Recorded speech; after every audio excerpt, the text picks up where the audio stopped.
Hello बच्चा लोग, कैसे हो आप लोग भाई। तो मुझे उम्मीद है आप लोगों की पढ़ाई बहुत अच्छे से चल रही होगी। मेरा नाम है प्रभात। क्लास 11th केमिस्ट्री में हम लोग चैप्टर पढ़ रहे हैं स्ट्रक्चर ऑफ एटम। आज हमारा इस चैप्टर का है लेक्चर नंबर 7। आज के दिन हम लोग पढ़ना शुरू कर देंगे इलेक्ट्रॉनिक कॉन्फ़िगरेशन के बारे में।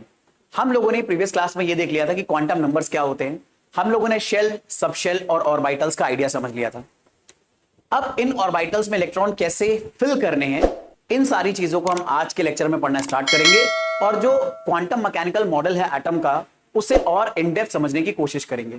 अगर आप केमिस्ट्री बिल्कुल नए सिरे से सीख रहे हो तो आपको एक बात बता दूं, अब आगे आप जितनी भी केमिस्ट्री पढ़ोगे क्लास 11 के अंदर, 12 के अंदर, या अगर उसके बाद भी कंटिन्यू करते हो, तो वहां पर एटम का जो क्वांटम मॉडल है वो आपको बहुत सारी चीजें समझाने में हेल्प करेगा और वहां पर इस इलेक्ट्रॉनिक कॉन्फ़िगरेशन की हेल्प से आप चीजों को अच्छे से समझ पाएंगे।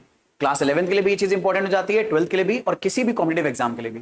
तो बिना और कोई टाइम वेस्ट करिए सीधे हम अपना आज का डिस्कशन स्टार्ट करते हैं और सबसे पहले कहानी शुरू करते हैं कुछ पुरानी बातों से। अब पुरानी बात ये कि दरअसल में अब तक हमें एटम के बारे में क्या पता है। तो हम लोगों ने लास्ट क्लास में या लास्ट क्लास तक ये बात समझ ली थी कि अगर हम एटम के नए मॉडल के बारे में बात करें तो एटम के नए मॉडल के अकॉर्डिंग एटम का जो स्ट्रक्चर है वो कुछ ऐसा दिखेगा। हमारे एटम के सेंटर में एक न्यूक्लियस होगा और उसके इलेक्ट्रॉन जो उसके अगल बगल होंगे वो एक फिक्स ऑर्बिट में, जैसा हम पहले पुराने मॉडल में मानते थे, कुछ वैसा नहीं होगा, बल्कि अब इलेक्ट्रॉन ऑर्बिट के अंदर सबशेल में हमें मिलेंगे। जैसे यहां पर आपको एटम का ये न्यूक्लियस दिया है। अब इस न्यूक्लियस के बगल में एक स्फेरिकल आपको रीजन दिखाई दे रहा है। ये स्फेरिकल रीजन बोला जाता है एस सबशेल और ये फर्स्ट ऑर्बिट को बिलोंग करता है, तो इसका नाम है 1s। तो हमारे इलेक्ट्रॉन इस स्फेरिकल रीजन के अंदर होंगे। फिर उसके बाद हमारे पास 2s ऑर्बिटल होगा। 2s ऑर्बिटल का भी शेप स्फेरिकल होता है और फिर हमारे पास p ऑर्बिटल होंगे जिनका शेप डंबल होता है। तीन अलग टाइप के हमें p ऑर्बिटल मिलेंगे, एक x के डायरेक्शन में, एक y के डायरेक्शन में और एक z के डायरेक्शन में। तो नया मॉडल हमें एटम का कुछ ऐसा स्ट्रक्चर बताता है, जबकि पुराना मॉडल क्या कहता था? पुराना मॉडल ये बोलता था कि एटम में एक न्यूक्लियस है, उसके अराउंड सर्कुलर ऑर्बिट में इलेक्ट्रॉन रिवॉल्व करेंगे। तो पुराने मॉडल में सिर्फ और सिर्फ ऑर्बिट या फिर शेल का जिक्र होता था जिसके अंदर इलेक्ट्रॉन प्रेजेंट है। ये ओल्ड मॉडल है। जो हमारा अब एकदम लेटेस्ट मॉडल हम पढ़ रहे हैं एटम का, उसके अकॉर्डिंग इलेक्ट्रॉन एटम में शेल के अंदर सबशेल में प्रेजेंट होता है और सबशेल के अंदर भी ऑर्बिटल होती हैं और इन ऑर्बिटल्स के अंदर इलेक्ट्रॉन प्रेजेंट होता है जो कि यहां पर आपको विजुलाइज करने के लिए दिखाया भी गया है कि अगर ये एटम का न्यूक्लियस है तो ये इसके बगल में एक स्फेरिकल सबशेल है जिसे आप 1s सबशेल बोलते हो। फिर इसके बाद एक और स्फेरिकल सबशेल है, ये 2s सबशेल है। फिर इसके बाद इस तरह की डंबल सबशेल्स होती हैं जिन्हें आप 2p सबशेल बोलते हो और इसके अंदर तीन अलग अलग ऑर्बिटल होंगे। फिर 3s सबशेल हमें देखने को मिलेगा। तो इस तरह से अलग अलग शेल के अंदर अलग अलग सबशेल होंगी, उनके अंदर अलग अलग ऑर्बिटल होंगे और इलेक्ट्रॉन इसी के अंदर प्रेजेंट होते हैं। अब अगर आपको ये आइडिया बहुत अच्छे से आता है तो आप आज का लेक्चर कंटिन्यू कर सकते हैं। लेकिन अगर आपको सबशेल, शेल, क्वांटम नंबर्स का आइडिया नहीं है तो मैं आपको एडवाइस करूंगा कि इससे प्रीवियस वाला लेक्चर बहुत अच्छे से आप देखिए, क्योंकि बारीक बारीक बातों को अंडरस्टैंड करके ही आप चीजों को अच्छे से समझ पाएंगे। यहां पर आई बटन पर मैं इस चैप्टर की प्लेलिस्ट का लिंक दे दूंगा, आप वहां से उसे कवर कर सकते हैं। अगर आता है तो हम लोग फटाफट आगे कंटिन्यू करें। अब इलेक्ट्रॉनिक कॉन्फ़िगरेशन पे जाने के लिए फटाफट एक छोटी सी बात और रिकॉल कर लेते हैं कि हम लोगों ने प्रीवियस क्लास में अलग अलग शेल में कौन कौन से सबशेल होंगे उनके नोटेशन पढ़े थे। तो उनके नोटेशन एक बार हम रिकॉल कर लेते हैं। तो हमने ये पढ़ा था कि फर्स्ट शेल में सिर्फ एस सबशेल हमें मिलता है तो उसका सबशेल नोटेशन है 1s। सेकेंड शेल में दो सबशेल हमें मिलते हैं, एक का नाम है 2s और एक है 2p। थर्ड शेल में तीन सबशेल मिलेंगे, 3s, 3p, 3d। Fourth shell में चार सबशेल मिलेंगे, 4s, 4p, 4d, 4f। ऐसे 5 में 5 मिलेंगे। स्टार्ट s से होगा, फिर p आएगा, फिर d आएगा, फिर f आएगा और फिफ्थ वाले में एक और ऑर्बिटल आ जाए, एक और सबशेल आएगा जिसका नाम है g। तो ऐसे हम लगातार जैसे जैसे ऑर्बिट का नंबर बढ़ाते चले जाएंगे उनमें सबशेल भी उसी क्रम में बढ़ते चले जाएंगे।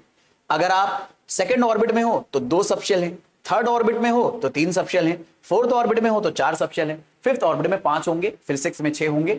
पर यहीं पर आपको एक इंपॉर्टेंट बात बताना जरूरी है और वो बात यह है कि जब हम इलेक्ट्रॉनिक कॉन्फ़िगरेशन लिखेंगे तो दरअसल में हमें कभी पांचवें सबशेल की जरूरत नहीं पड़ेगी।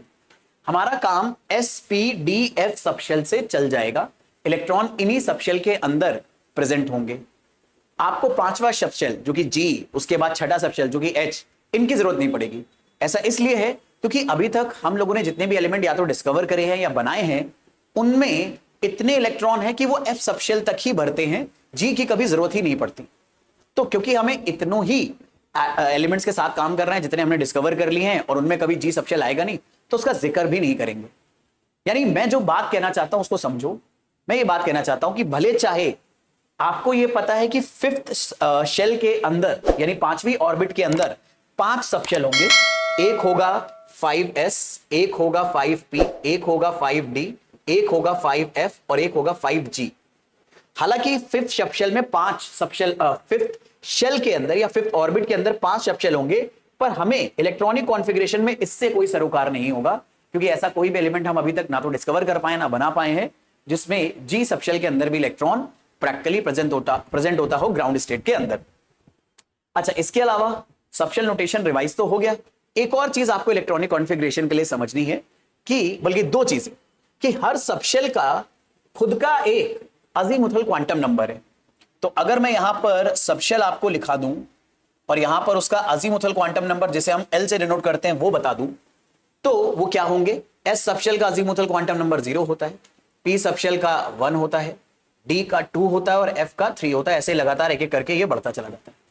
एक तो ये बात याद रखनी है, और दूसरी बात ये याद रखनी है कि हर सबशेल में एक certain maximum number of electron जा सकते हैं। जैसे S सबशेल में मैक्सिमम जा सकते हैं 2 इलेक्ट्रॉन, क्योंकि उसमें एक ही ऑर्बिटल होता है। S सबशेल में एक ऑर्बिटल होने की वजह से और एक ऑर्बिटल में 2 इलेक्ट्रॉन मैक्सिमम आने की वजह से S सबशेल में मैक्सिमम 2 इलेक्ट्रॉन जा सकते हैं। पर अगर बात करी जाए P सबशेल की, तो P सबशेल में हम लोगों ने पढ़ा है 3 ऑर्बिटल होते हैं, एक का नाम Px, एक का नाम Py, एक का नाम Pz। और ये आपको यहां पीछे दिख भी रहा है ये Px ऑर्बिटल है, ये Py ऑर्बिटल है, ग्रीन कलर से शो हो रहा है, और ये Pz ऑर्बिटल है। तो P सबशेल में 3 ऑर्बिटल होते हैं। 3 ऑर्बिटल अगर हैं तो यहां पे टोटल इलेक्ट्रॉन हर ऑर्बिटल में अगर 2 जा सकते हैं, तो P सबशेल में टोटल 6 इलेक्ट्रॉन जा सकते हैं मैक्सिमम। ऐसे D सबशेल में 5 ऑर्बिटल होते हैं, तो इसमें मैक्सिमम इलेक्ट्रॉन जा सकते हैं 10, और F में 7 ऑर्बिटल होते हैं, तो इसमें इलेक्ट्रॉन जा सकते हैं 14। एक ये बात आपको और याद रखनी है। तो मतलब 3 बातें आपको अभी रिकॉल करनी है कि फर्स्ट सबशेल में बस फर्स्ट शेल में या फर्स्ट ऑर्बिट में एटम की बस एक ही सबशेल होता है 1s, उसमें मैक्सिमम 2 इलेक्ट्रॉन जा सकते हैं। सेकंड में 2 सबशेल होंगे, एक 2s एक 2p, s में मैक्सिमम इलेक्ट्रॉन जाएंगे 2 और p में मैक्सिमम 6। और इसका रीजन है क्योंकि p सबशेल में 3 ऑर्बिटल होते हैं। अब अगर बात करी जाए D सबशेल की, तो D सबशेल में जाएंगे 10, और थर्ड शेल में पहली बार D सबशेल आपको देखने को मिलेगा। फोर्थ में S भी आएगा, P भी आएगा, D भी आएगा और F भी आएगा, और इसके बाद 5, 6, 7 सब में sp-df आपको लगातार ऑर्बिटल मिलते ही रहेंगे। ये इंपॉर्टेंट बात याद रखनी है, आगे आपको चीजों को समझने में ये बहुत हेल्प करेगी। अब अगर अपनी कहानी को बढ़ाएं तो हमें यह समझना है कि यार कि नया एटम का मॉडल तो बोल रहा है कि इलेक्ट्रॉन एक ऑर्बिटल में होगा, ऑर्बिटल सबशेल में होगा और सबशेल शेल में होगी। तो इलेक्ट्रॉन किस तरह से हम इनके अंदर भरेंगे ये कैसे पता चलेगा? तो इससे भरने के लिए हम एक रूल फॉलो करते हैं, ठीक है, जिसे हम बोलते हैं n+l रूल। तो n+l रूल हमें बताएगा कि ऑर्बिटल्स में इलेक्ट्रॉन की फिलिंग कैसे होगी। अब ये n+l रूल क्या कहता है? ये n+l रूल हमें हेल्प करता है ऑर्बिटल की एनर्जी आइडेंटिफाई करने में। अगर किसी ऑर्बिटल की या किसी सबशेल की एनर्जी कम है, या कौन से ऑर्बिटल की या सबशेल की एनर्जी ज्यादा है, अगर हमें ये ढूंढनी है तो हम n+l रूल के हिसाब से ढूंढ सकते हैं। अब ये रूल बहुत ही सिंपल सी बात बताता है। यहां पर मैंने इसलिए रूल लिख दिया है कि मान लो अगर आपके सब्जेक्टिव एग्जाम में, स्कूल एग्जाम में आपसे इसकी डेफिनेशन पूछी जाती है, तो आप एग्जैक्टली ये डेफिनेशन लिख सकते हो। अब कई बार बच्चे क्या करते हैं कि वो अपनी लैंग्वेज में चीजों को समझ के डेफिनेशन लिखने की कोशिश करते हैं और उसमें कई कीवर्ड मिस हो जाते हैं। जैसे मैं अपने यहां पर अभी इस चैप्टर के लगभग 2 बार सब्जेक्टिव टेस्ट ले चुका हूं, जब आप ये वीडियो देख रहे होंगे उससे पहले। अब मतलब सॉरी, जब आप देख रहे हो, आप तो पता नहीं कब देख सकते हैं, जब मैं रिकॉर्ड कर रहा हूं उससे पहले मैं 2 बार सब्जेक्टिव टेस्ट ले चुका हूं। अब दोनों बार सब्जेक्टिव टेस्ट में मैंने कुछ प्रॉपर डेफिनेशंस दी हैं, और हर बार मैंने देखा है कि अच्छे बच्चे भी कई कीवर्ड मिस कर जाते हैं और इसकी वजह से उनके मार्क्स कट जाते हैं सब्जेक्टिव एग्जाम में। ऑब्वियसली ऑब्जेक्टिव एग्जाम में ऐसा नहीं होगा, आपको तो वहां पर सही आंसर ही ढूंढना है, लेकिन सब्जेक्टिव एग्जाम में जहां लिखना भी पड़ता है, ठीक है, वहां पर मार्क्स में बड़ी गड़बड़ हो जाती है। तो इसीलिए मैं आपको एडवाइस करूंगा कि डेफिनेशन एकदम कीवर्ड्स के साथ सही से याद रखिए। बात कर लेते हैं हम n प्लस एल रूल की। तो n प्लस एल रूल पहले सबसे पहले ये समझते हैं किस काम आएगा। n प्लस एल रूल हमें ये बताएगा कि कौन से सबशेल की एनर्जी ज्यादा होगी और कौन से की कम। और कैसे बताएगा, बड़ा सिंपल सा बात है। n यहां पर बताता है किसी सबशेल का प्रिंसिपल क्वांटम नंबर और l बताएगा उसका अजीमुथल क्वांटम नंबर। तो किसी भी सबशेल के लिए अगर आप प्रिंसिपल क्वांटम नंबर और अजीमुथल क्वांटम नंबर को जोड़ोगे तो आपको एक नंबर मिलेगा। अब ये नंबर जितना ज्यादा होगा उस सबशेल की एनर्जी उतनी ज्यादा होगी, और ये नंबर जितना कम होगा उस सबशेल की एनर्जी उतनी कम होगी। सिंपल सी बात। अब अगर इसे हम समझना चाहें तो हम ऐसे समझ सकते हैं कि जैसे मानो मैंने यहां पर 1s सबशेल लिखा, तो 1s सबशेल के लिए n और l का सम अगर हम निकाले, देखो कितना आएगा। तो प्रिंसिपल क्वांटम नंबर इस ऑर्बिट का नंबर है, ये 1 आएगा, और s सबशेल के लिए अजीमुथल क्वांटम नंबर 0 होता है। ये आपकी मेमोरी में तुरंत आना चाहिए। तो n प्लस l आया 1। अगला सबशेल हमें फर्स्ट ऑर्बिट में कोई भी नहीं मिलेगा। फर्स्ट ऑर्बिट में सिर्फ एक ही सबशेल होता है s। अब आपको अगर अगले सबशेल में जाना है तो आपको सेकंड ऑर्बिट में जाना पड़ेगा, और सेकंड ऑर्बिट में दो सबशेल हमें मिल जाएंगे, एक 2s और एक 2p। तो 2s के बारे में अगर बात करें तो इसका n प्लस एल अगर निकालोगे तो ये आएगा 2 प्लस 0, और ये रिजल्ट आ गया 2। ऐसे 2p के लिए अगर निकालोगे तो ये आएगा 2 प्लस 1, क्योंकि p सबशेल के लिए l की वैल्यू आती है 1, ये आ गया 3। तो अब देखो यहां पर मैंने कुछ n प्लस l की वैल्यू निकाल दी है अलग अलग सबशेल्स के लिए, और ये अलग अलग वैल्यू हमें बता सकती है कि इनमें से किसकी एनर्जी ज्यादा है, किसकी एनर्जी कम है। जिसके n प्लस एल की वैल्यू ज्यादा है उसकी एनर्जी ज्यादा है।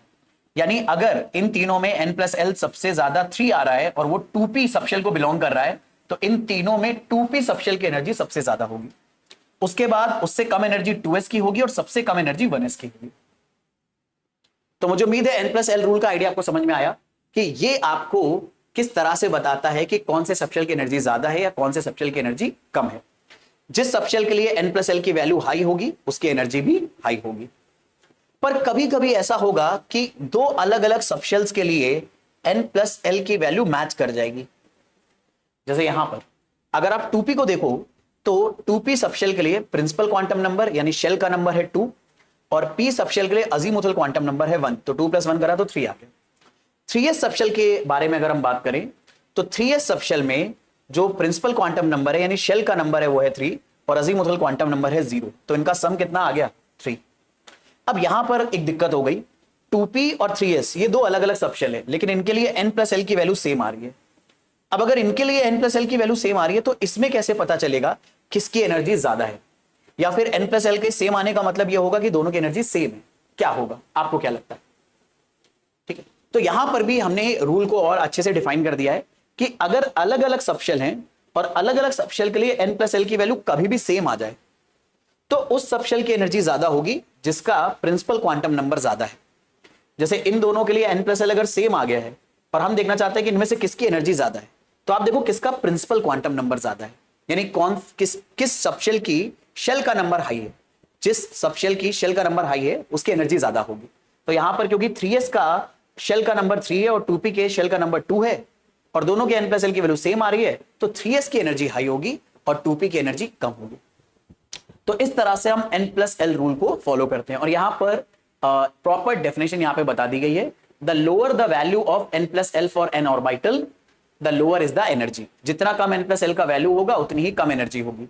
फिर आगे ये बात भी मेंशन कर दी है, if two orbitals have the same value of n plus L, अगर दो अलग अलग सबशेल या अलग अलग ऑर्बिटल के n प्लस एल की वैल्यू सेम आ गई तो the orbital with lower value of n will have lower energy. तो जिस ऑर्बिटल के n की वैल्यू कम होगी उसकी एनर्जी कम होगी, जिसकी n की वैल्यू ज्यादा होगी उसकी एनर्जी ज्यादा होगी। मुझे उम्मीद है यहां तक कि आपको n प्लस एल रूल समझ में आ गया अच्छे से, इसको समझने में कोई दिक्कत नहीं है। अब n प्लस एल रूल को ही अपना रेफरेंस बनाकर हम लोग इलेक्ट्रॉनिक कॉन्फ़िगरेशन का आइडिया समझ सकते हैं।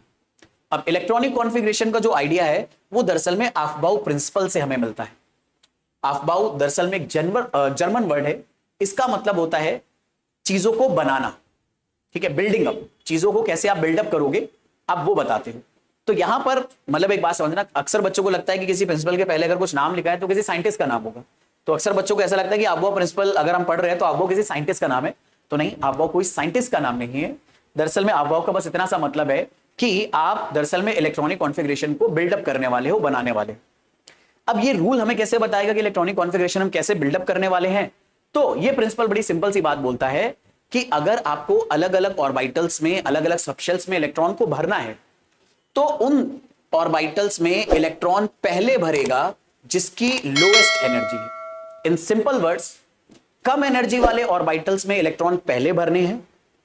जब कम एनर्जी वाला ऑर्बिटल पूरा भर जाएगा, तब आप हाई एनर्जी वाले ऑर्बिटल को इलेक्ट्रॉन दोगे, अगर आपके पास बचे हुए हैं इलेक्ट्रॉन एटम में भरने के लिए। In other words, higher energy वाले ऑर्बिटल में या सबशेल में इलेक्ट्रॉन तभी भरेगा जब लोअर एनर्जी वाला ऑर्बिटल पूरी तरह से भर जाएगा। इसी को बोलते हैं ऑफबाउ प्रिंसिपल। तो अगर मैं ऑफबाउ प्रिंसिपल के अकॉर्डिंग इलेक्ट्रॉनिक कॉन्फ़िगरेशन लिखने की कोशिश करूं, यानी इलेक्ट्रॉन्स को भरने की कोशिश करूं, इलेक्ट्रॉनिक कॉन्फ़िगरेशन का मतलब है एक एटम में अलग अलग सबशेल, अलग अलग ऑर्बिटल्स में इलेक्ट्रॉन को भरना। तो अगर मैं उन्हें भरने की कोशिश करूं तो कैसे भरूंगा? तो जिस सबशेल या ऑर्बिटल की एनर्जी लोएस्ट होगी, इलेक्ट्रॉन सबसे पहले उसमें भरेगा। और अभी अभी हम लोगों ने देखा n+l रूल के अकॉर्डिंग कि सबसे कम जो n+l की वैल्यू आती है वो 1s के लिए आती है। तो सबसे पहले इलेक्ट्रॉन 1s में भरना है हमें। तो हम सबसे पहले इलेक्ट्रॉन 1s में भरेंगे, और 1s में कितने इलेक्ट्रॉन जा सकते हैं? मैक्सिमम 2। अब अगर आपके पास ऐसा एटम है जिसमें 2 से भी ज्यादा इलेक्ट्रॉन है, तो हमें इलेक्ट्रॉनिक कॉन्फ़िगरेशन लिखने के लिए अब इससे हाई एनर्जी वाली ऑर्बिट, इससे हाई एनर्जी वाले सबशेल या ऑर्बिटल की जरूरत पड़ेगी। अब 1s से हाई एनर्जी वाला सबशेल कौन है? n+l रूल के अकॉर्डिंग 2s है। तो 2s में आपको इलेक्ट्रॉन भरने हैं, पर मैक्सिमम कितने इलेक्ट्रॉन भर सकते हो? 2। फिर आगे आप 2p सबशेल के अंदर इलेक्ट्रॉन भरोगे, कितने भर सकते हो? 6। तो यहां तक आप 10 इलेक्ट्रॉन भर चुके हो। अगर आपके पास कोई ऐसा एटम है जिसमें 10 से भी ज्यादा इलेक्ट्रॉन है, तो आपको इसके आगे जाना पड़ेगा। अब अगर इसके आगे जाना है तो 2p सबशेल से ज्यादा एनर्जी किसकी है? 3s की, क्योंकि इन दोनों का n+l अगर सेम है तो उस सबशेल की एनर्जी ज्यादा होगी या उस ऑर्बिटल की एनर्जी ज्यादा होगी जिसके n की वैल्यू ज्यादा है। तो यहां पर अगला सबशेल जो हमें भरना है वो 3s है, और इसमें कितने इलेक्ट्रॉन भरेंगे? हम 2 इलेक्ट्रॉन भरेंगे। अब 3s के बाद कहां जाएं? तो यार एक काम करते हैं, देखते हैं।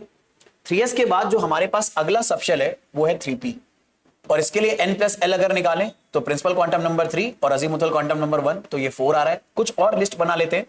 अब थर्ड शेल में d सबशेल भी होता है, तो हमें n+l 3d के लिए भी निकालना पड़ेगा। तो ये आ गया 3। d सबशेल के लिए अजीमुथल क्वांटम नंबर होता है 2, तो ये सम आ गया 5। अब थर्ड शेल के अंदर 3s सबशेल होता है, 3p होता है, 3d होता है। 3 ही सबशेल होते हैं। जितना किसी शेल या ऑर्बिट का नंबर है उतने ही उसमें सबशेल होंगे। थर्ड शेल में 3 सबशेल होंगे, थर्ड ऑर्बिट में 3 सबशेल होंगे, एक 3s, एक 3p, एक 3d। तो अब अगर हम 3d तक भर चुके हैं तो हमें अब कहां जाना होगा? 4 पे जाना होगा। तो 4 पे अगर हम गए तो 4s सबशेल हमें मिलेगा, फिर 4 के अंदर p भी मिलेगा, 4 के अंदर d भी मिलेगा, और 4 के अंदर f भी मिलेगा। फिर इसके बाद कहानी शुरू हो जाएगी 5 से। 5s, 5p, 5d, 5f हमें इस तरह से मिलेगा। तो अगर 4s के बारे में बात करें तो 4s का अगर इलेक्ट्रॉन, अगर हम n+l निकालें तो 4 शेल के लिए n की वैल्यू 4 हो गई, और azimuthal quantum number s subshell के लिए 0 आ गया, ये आ गया 4। 4p के लिए निकाले तो 4 + 1, ये आ गया 5। 4d के लिए निकाले तो 4 + 2, n+l आ गया 6। 4f के लिए निकाले तो 4 + 3, ये आ गया 7। 5s के लिए 5 + 0, n+l आ गया 5। 5p के लिए n+l अगर निकाले तो 5 + 1, ये आ गया 6। 5d के लिए 5 + 2, ये आ गया 7। 5f के लिए 5 + 3, ये आ गया 8। इसके बाद जो आएगा वो आएगा 6s। इसके लिए n+l अगर हम निकालें तो ये आएगा 6 + 0, ये कितना बना? 6। ऐसे ही 6p के लिए कितना आ जाएगा? 6 + 1, 7। फिर 6d, 6 + 2, 8 आ गया n+l।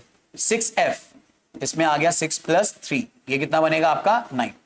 अच्छा, यहां पर नोटिस करना, मैंने 5g यूज नहीं करा है, यहां पर 6g 6h यूज नहीं करूंगा।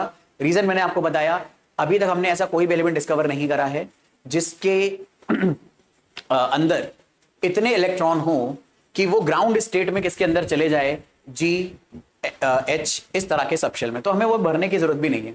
फिर ऐसे 7 आएगा मेरे बच्चे, 7s, 7p, 7d, 7f, तो इनके लिए भी n+l आप निकाल पाओगे।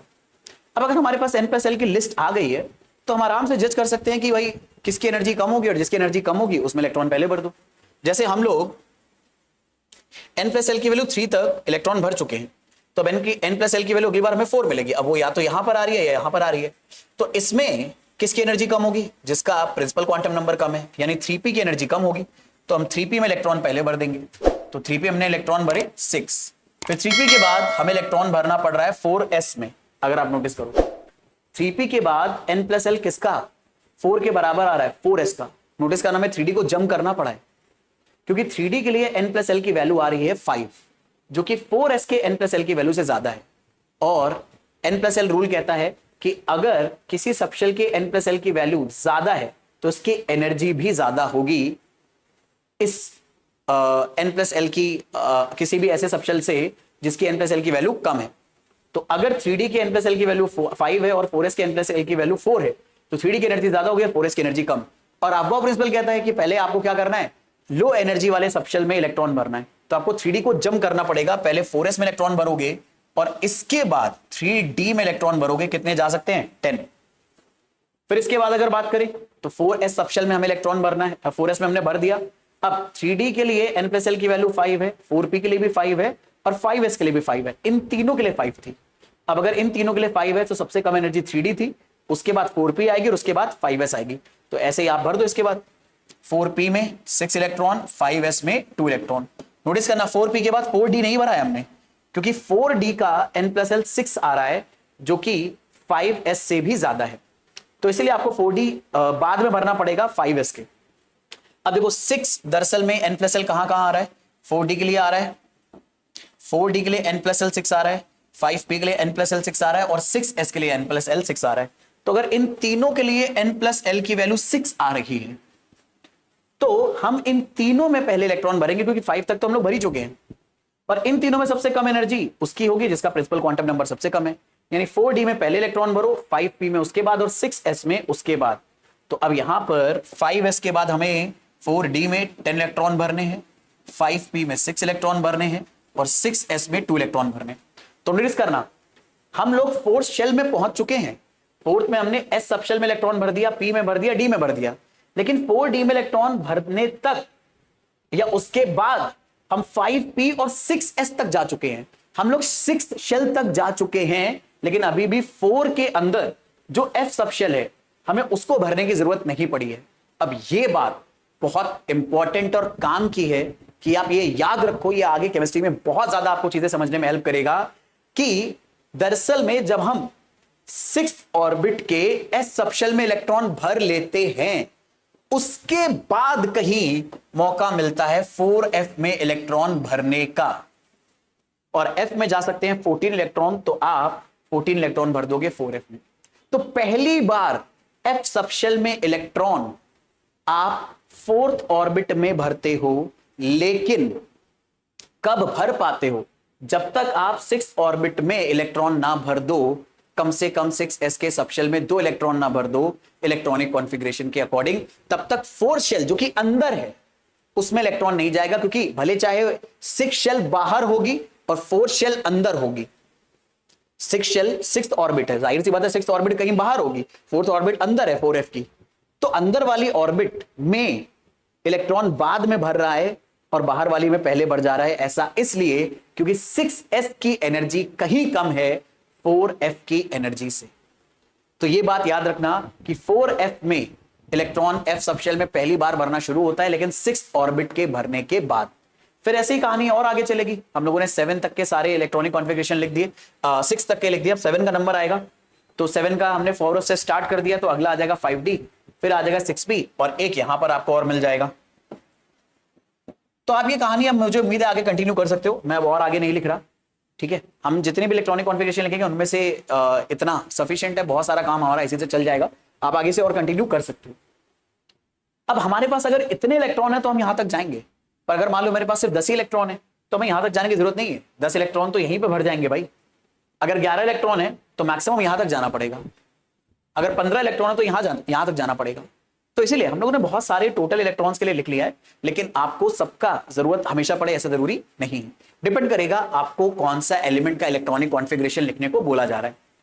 तो मुझे उम्मीद है अफवाह प्रिंसिपल का आइडिया आपको समझ में आ गया। ये भी बात पता चल गई कि भैया अफवाह कोई साइंटिस्ट नहीं थे, इसका तो बस मतलब है चीजों को बनाना, बिल्डअप करना, और हम यहां पर क्या बना रहे हैं, इलेक्ट्रॉनिक कॉन्फ़िगरेशन बना रहे हैं। ठीक है, अब आ जाते हैं इलेक्ट्रॉनिक कॉन्फ़िगरेशन। अगर हमें लिखना आ गया, हमें पता चल गया क्या है, तो कुछ अलग अलग एलिमेंट्स के इलेक्ट्रॉनिक कॉन्फ़िगरेशन लिखकर इस बात की पुष्टि कर लेते हैं कि हमें दरअसल में इलेक्ट्रॉनिक कॉन्फ़िगरेशन लिखना आ गया है। जैसे मानो अगर आपको हाइड्रोजन जिसका एटॉमिक नंबर 1 है इसका इलेक्ट्रॉनिक कॉन्फ़िगरेशन लिखने को बोला जाए, तो किसी भी एलिमेंट का जितना एटॉमिक नंबर होता है उसमें उतने ही इलेक्ट्रॉन है। यानी हाइड्रोजन में एक ही इलेक्ट्रॉन है और एक ही इलेक्ट्रॉन आपको इसके अलग अलग शेल, सबशेल और ऑर्बिटल में भरना है। तो कैसे भरोगे? तो हाइड्रोजन के सबसे पहले इलेक्ट्रॉन 1s सबशेल में जाएंगे और 1s में मैक्सिमम 2 इलेक्ट्रॉन जा सकते हैं, क्योंकि s सबशेल में 2 इलेक्ट्रॉन जा सकते हैं, बट हमारे पास तो एक इलेक्ट्रॉन है, तो एक इलेक्ट्रॉन भर दो, काम चल जाएगा। फिर अगला एलिमेंट आएगा हमारा हीलियम, उसका एटॉमिक नंबर है 2। अगर मैं इसका इलेक्ट्रॉनिक कॉन्फ़िगरेशन लिखने की कोशिश करूं तो मैं कैसे लिख सकता हूं? इसका इलेक्ट्रॉनिक कॉन्फ़िगरेशन आ जाएगा 1s और हीलियम में एटॉमिक नंबर 2 होने की वजह से इलेक्ट्रॉन होंगे 2, तो इसका इलेक्ट्रॉनिक कॉन्फ़िगरेशन आ जाएगा 1s2। अगला एलिमेंट है मेरे बच्चे लिथियम, जिसका एटॉमिक नंबर है 3। अगर मैं इसका इलेक्ट्रॉनिक कॉन्फ़िगरेशन लिखूं तो टोटल इलेक्ट्रॉन 3 होंगे, क्योंकि इलेक्ट्रॉनिक एटॉमिक नंबर 3 है, तो इलेक्ट्रॉनिक कॉन्फ़िगरेशन आएगा 1s2। और अब 1s2 में इलेक्ट्रॉन 2 भरने के बाद भी एक इलेक्ट्रॉन बचेगा, तो वो जबरदस्ती यहां नहीं भरोगे कि 1s3 लिख दिया, नहीं, 1s में मैक्सिमम 2 इलेक्ट्रॉन जा सकते हैं, आपने 2 भरे, अब तीसरा इलेक्ट्रॉन आगे भरना पड़ेगा, तो 2s में एक इलेक्ट्रॉन चला जाएगा। 2s में जा कितने इलेक्ट्रॉन सकते थे? 2। s सबशेल में मैक्सिमम 2 इलेक्ट्रॉन जा सकते हैं, बट आपके पास बचा ही एक है, तो आप एक भरोगे। अब यहीं पर मैं आपको एक जरूरी बात और बताना चाहूंगा, इस लिथियम का इलेक्ट्रॉनिक कॉन्फ़िगरेशन एक और तरह से लिख सकते हो। ये जो 1s2 इलेक्ट्रॉनिक कॉन्फ़िगरेशन है ये हीलियम नोबल गैस को बिलोंग करता है, तो आप यहां पर 1s2 लिखने की बजाय ये नोबल गैस लिख सकते हो। ऐसे भी इलेक्ट्रॉनिक कॉन्फ़िगरेशन लिखा जाता है, और अभी आपको पता चलेगा जैसे जैसे एलिमेंट में एटॉमिक नंबर बढ़ने लगेगा तो ये नोबल गैस की हेल्प से लिखने वाला कॉन्फ़िगरेशन आपका बहुत टाइम बचाएगा।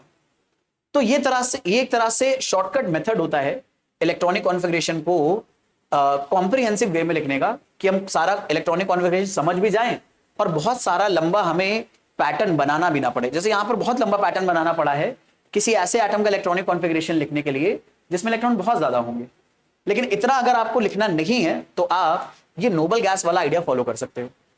इसे और आगे कंटिन्यू करते हैं। जैसे मान लो मैंने आपसे कहा थोड़ा सा जंप करते हैं, सीधे नाइट्रोजन का इलेक्ट्रॉनिक कॉन्फ़िगरेशन अगर मान लो मैं आपको लिखने को बोलता हूं, तो वैसे इसमें टोटल 7 इलेक्ट्रॉन है, तो पहले 2 इलेक्ट्रॉन 1s में चले जाएंगे, दूसरे 2 इलेक्ट्रॉन 2s में चले जाएंगे।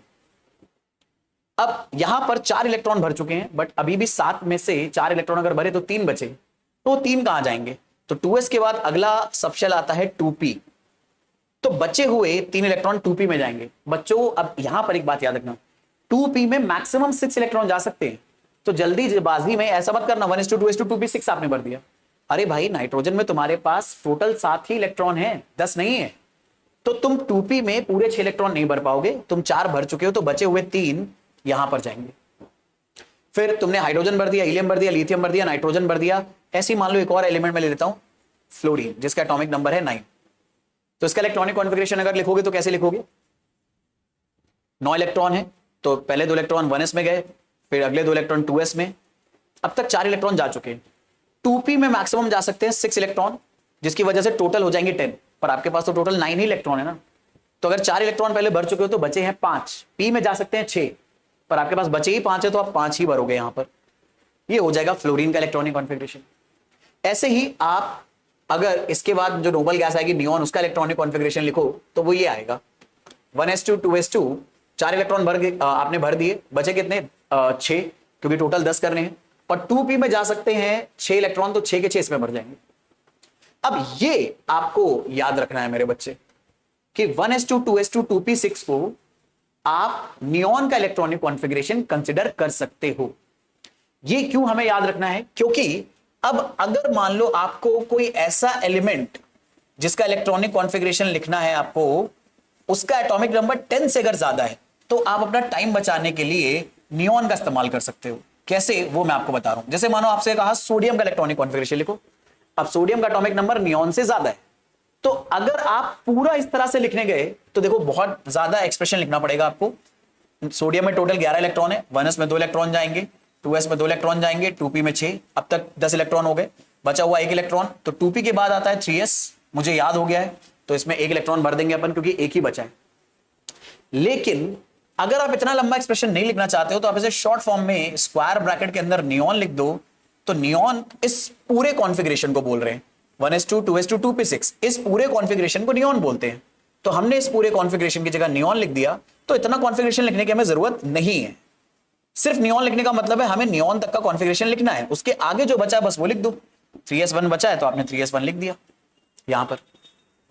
तो इस तरह से आप इसका इलेक्ट्रॉनिक कॉन्फ़िगरेशन लिख सकते हो। फिर ऐसे ही मान लो अगर आपको अगला एलिमेंट मैग्नीशियम है, उसका इलेक्ट्रॉनिक कॉन्फ़िगरेशन अगर लिखना है, तो यहां पर भी भाई अगर मैग्नीशियम का एटॉमिक नंबर 12 है तो आपको पता है ये 10 से ज्यादा आ रहा है, तो 10 तक जो 2p6 इलेक्ट्रॉनिक कॉन्फ़िगरेशन आएगा उसे आप नियॉन से रिप्रेजेंट कर दो। इतनी चीज को लिखने की दोबारा जरूरत नहीं है। अब आपके पास जैसे ही नियॉन लिखोगे आपको समझ में आ जाना चाहिए कि आपने 10 इलेक्ट्रॉन भर दिए, बचे हैं 2 इलेक्ट्रॉन, तो वो 2 इलेक्ट्रॉन कहां जाएंगे? तो 10 इलेक्ट्रॉन तक आप भर चुके हो 2p6, तो अगले 2 इलेक्ट्रॉन अगली वाली सबशेल में जाएंगे। अब 3s क्योंकि 2 इलेक्ट्रॉन कंटेन कर सकता है तो 3s में 2 इलेक्ट्रॉन आ जाएंगे।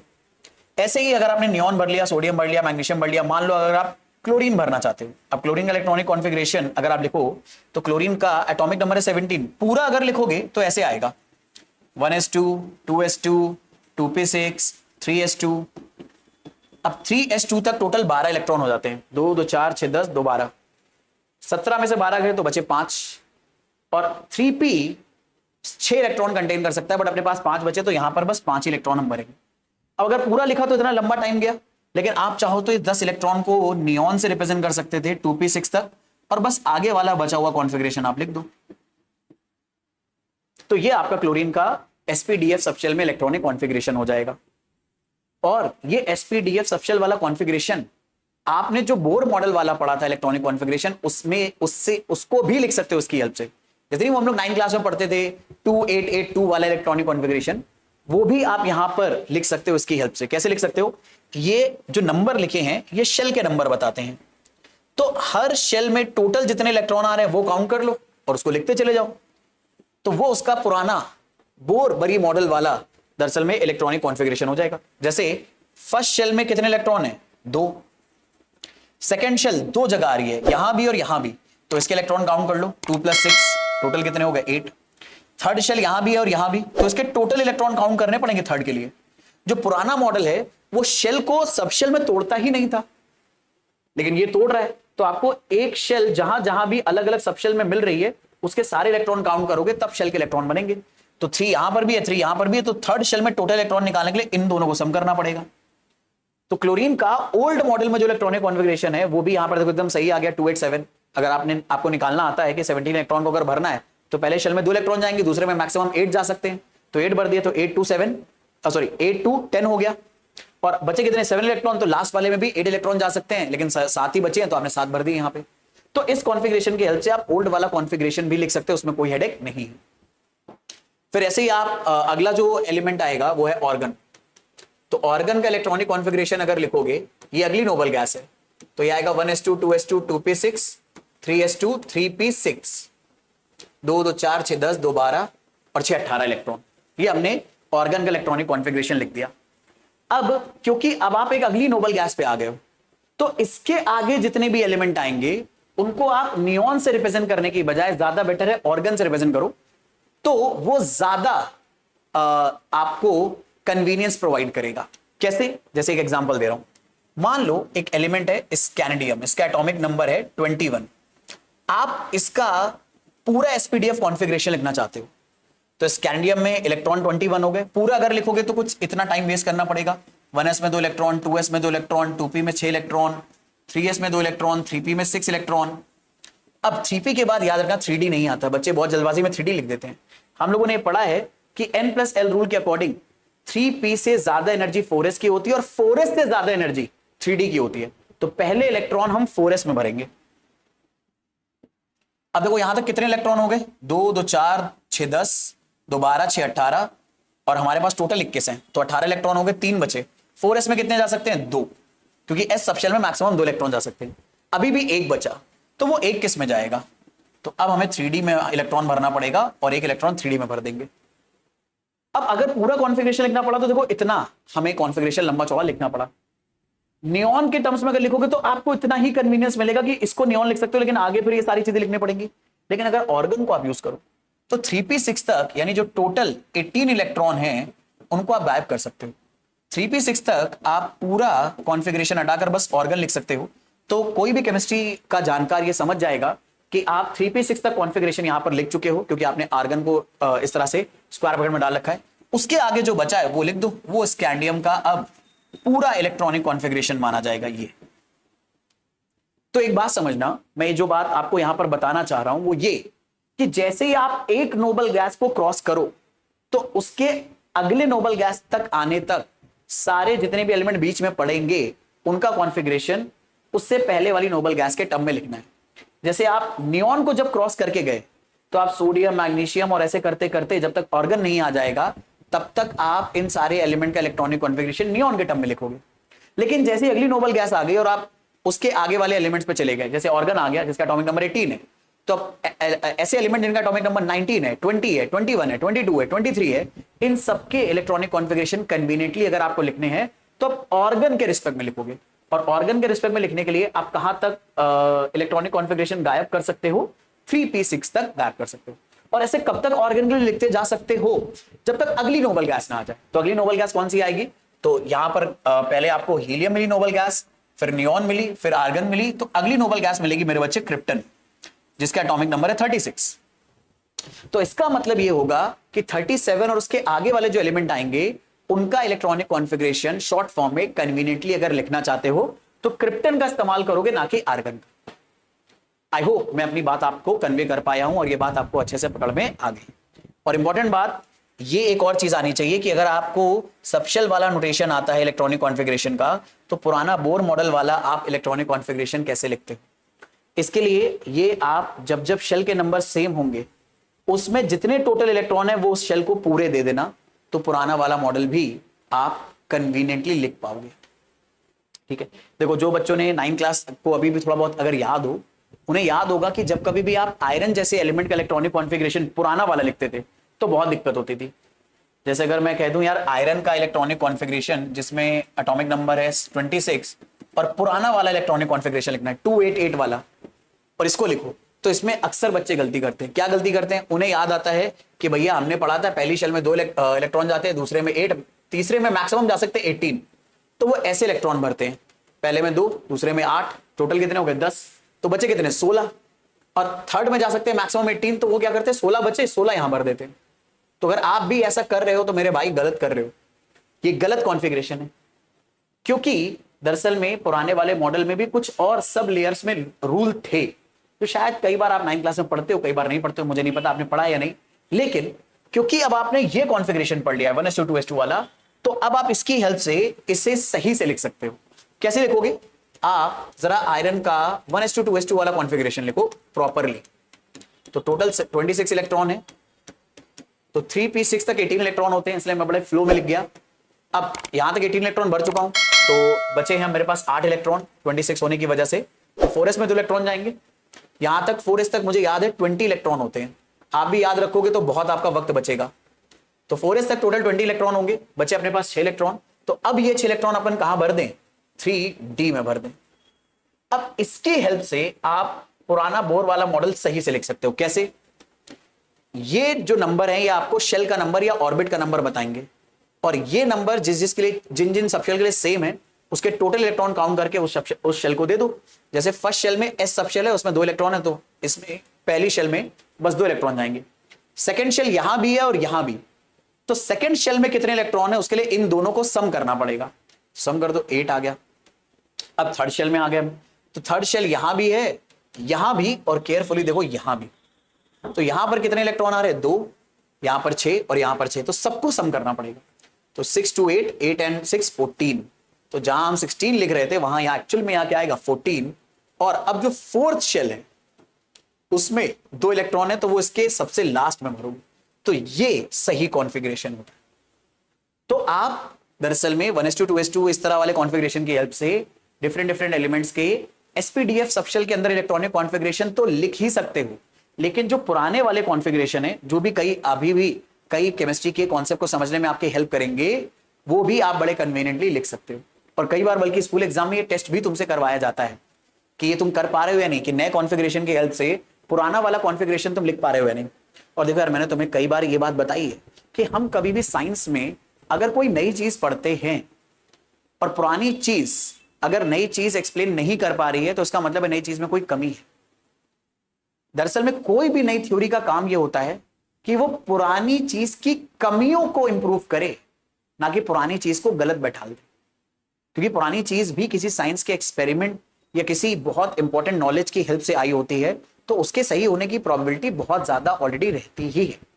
तो शायद ही कभी ऐसा होता है साइंस के अंदर कि कोई नई थ्योरी पुरानी थ्योरी को पूरा एकदम गलत साबित कर देती कि पूरा ही गलत है।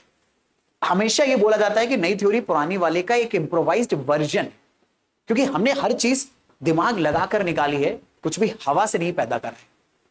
ठीक है, इसीलिए तो मुझे उम्मीद है इलेक्ट्रॉनिक कॉन्फ़िगरेशन लिखने का आपको आइडिया समझ में आ गया, तो ये सारी चीजें याद रखोगे आप। अब अगली चीज के बारे में बात कर लेते हैं, जो कि है डीजेनरेट ऑर्बिटल्स। ये डीजेनरेट ऑर्बिटल्स क्या है, मैं फिर से एक बार आपको रिकॉल करा दूं कि मेरे बच्चे एटम के नए मॉडल के अकॉर्डिंग शेल के अंदर सबशेल होती हैं, सबशेल के अंदर ऑर्बिटल होते हैं, और इन ऑर्बिटल्स में इलेक्ट्रॉन हैं, और अलग अलग सबशेल में अलग अलग ऑर्बिटल होते हैं। एस सबशेल में एक ऑर्बिटल है, पी सबशेल में 3 ऑर्बिटल होते हैं, डी सबशेल में 5 ऑर्बिटल होते हैं, और ये इन ऑर्बिटल की एक्चुअल शेप नहीं है, बस रिप्रेजेंटेशन है। एफ सबशेल में 7 ऑर्बिटल होते हैं, ये हम लोगों ने पढ़ा है। ठीक है, तो ये डीजेनरेट ऑर्बिटल क्या चीज होती है? दरअसल में ये आप देखो, पी सबशेल में 3 अलग ऑर्बिटल हैं, डी में 5 अलग ऑर्बिटल है, और एफ में 7 अलग ऑर्बिटल है। तो इन सारे ऑर्बिटल्स की एनर्जी एक सबशेल के लिए सेम होती है। पी सबशेल में जो 3 ऑर्बिटल हैं, इन तीनों की एनर्जी सेम है। डी सबशेल में ये जो 5 ऑर्बिटल हैं, इन पांचों की एनर्जी सेम है। एफ सबशेल में ये जो 7 ऑर्बिटल हैं, इन सातों की एनर्जी सेम है। इनकी अलग अलग हो सकती है, इसकी इससे अलग हो सकती है, इसकी इससे अलग हो सकती है, लेकिन इस सबशेल के अंदर जो ऑर्बिटल हैं, इन सबकी एनर्जी सेम होती है। और सेम एनर्जी वाले ऑर्बिटल्स को हम लोग बोलते हैं डीजेनरेट ऑर्बिटल्स। तो डीजेनरेट ऑर्बिटल की डेफिनेशन क्या हो जाएगी अगर मैं आपको बताऊं, तो डीजेनरेट ऑर्बिटल की यही डेफिनेशन हो जाएगी कि दरअसल में ऐसे इलेक्ट्रॉनिक ऑर्बिटल्स जिनकी सेम एनर्जी होती है, उन्हें बोला जाता है डीजेनरेट ऑर्बिटल्स। ठीक है, जैसे एग्जांपल के तौर पे पी सबशेल में ये 3 जो हम ऑर्बिटल देखते हैं, P X, P Y and P Z, इन सबकी सेम एनर्जी है। These all have same energy, और सेम एनर्जी होने की वजह से इन्हें हम कंसिडर करेंगे डीजेनरेट ऑर्बिटल। तो जब कभी भी केमिस्ट्री में ये वर्ड आपको सुनाई दे डीजेनरेट ऑर्बिटल्स, तो उसका मतलब आप ये समझ जाना कि हम बात कर रहे हैं ऐसे ऑर्बिटल्स की जिनकी एनर्जी सेम है। मुझे उम्मीद है यहां पर ये बात समझ में आई। तो पी सबशेल में कितने डीजेनरेट ऑर्बिटल होते हैं? 3। डी सबशेल में कितने डीजेनरेट ऑर्बिटल होंगे? 5। ठीक है, और ऐसे ही एफ में 7 होंगे। तो ये बात याद रखना, क्योंकि ये आगे हमें इलेक्ट्रॉनिक कॉन्फ़िगरेशन में और चीजों को समझने में हेल्प करेगी। अब हम लोग दरअसल में एक नया कॉन्सेप्ट पढ़ने की कोशिश करने जा रहे हैं, जो कि है ऑर्बिटल डायग्राम। जब हम लोग ने इलेक्ट्रॉनिक कॉन्फ़िगरेशन लिख लिया है, तो किस ऑर्बिटल में कितने इलेक्ट्रॉन गए हैं, अगर हम इसका पिक्चर बनाना चाहें, पिक्टोरियल रिप्रेजेंटेशन बनाना चाहें, तो उसे बोलते हैं ऑर्बिटल डायग्राम।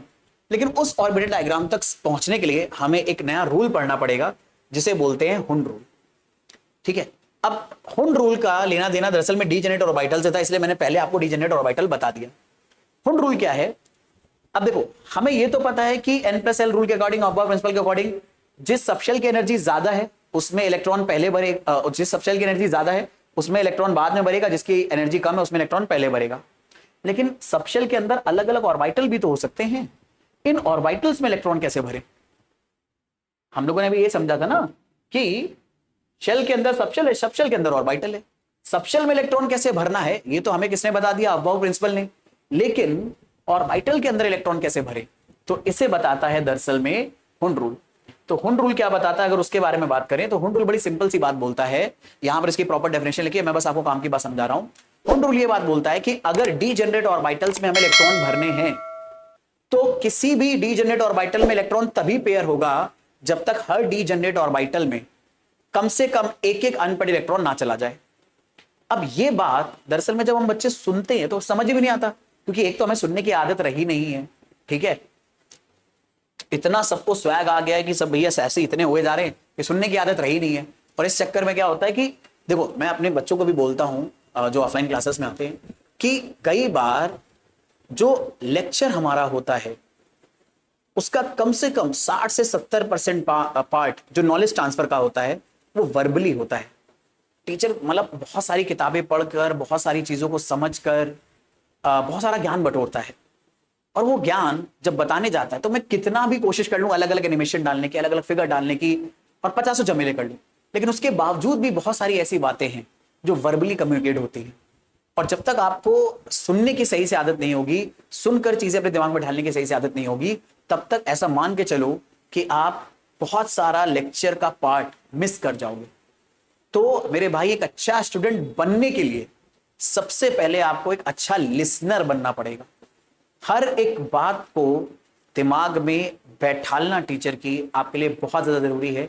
लेक्चर से रिलेटेड फालतू बातें अपनी आप से आपको अगर बैठालनी है बैठा लो, छाटनी है छाट दो, लेकिन काम की बातें सब आपको ध्यान में बिल्कुल रखनी है। और इसके लिए जरूरी है कि आप लेक्चर्स को बहुत ध्यान से सुनिए, क्योंकि बहुत सारा वर्बल कम्युनिकेशन आपको हेल्प करता है चीजों को समझने में। वैसे यहां पर जो मैंने बोला है वो अगर आपने सुना तो शायद आपको पता चल गया, नहीं अगर समझ पाए तो फटाफट देखो काम की बात क्या है। काम की बात यह है कि मान लो आपको पी सबशेल में 2 इलेक्ट्रॉन भरने हैं, ठीक है। अब पी सबशेल में 2 इलेक्ट्रॉन है, पर पी सबशेल में 3 ऑर्बिटल होते हैं। अब इन 3 ऑर्बिटल में 2 इलेक्ट्रॉन कैसे भरे? भाई आपको पता है एक ऑर्बिटल में 2 इलेक्ट्रॉन जा सकते हैं, तो एक तो तरीका है कि 2 इलेक्ट्रॉन ऐसे भर दो, पहले ऑर्बिटल में ही 2 इलेक्ट्रॉन दे दो, और एक तरीका है कि आप एक इलेक्ट्रॉन इसको दे दो और दूसरा इलेक्ट्रॉन इसको दे दो।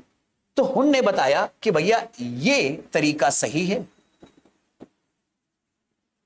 और ये तरीका गलत है, कि जब कभी भी एक सबशेल में अगर बहुत सारे इलेक्ट्रॉन हैं तो आप इलेक्ट्रॉन को एक ऑर्बिटल में तब तक पेयर नहीं करोगे, तब तक 2 इलेक्ट्रॉन एक ऑर्बिटल में नहीं भरोगे जब तक हर एक डीजेनरेट ऑर्बिटल में कम से कम एक इलेक्ट्रॉन ना चला जाए।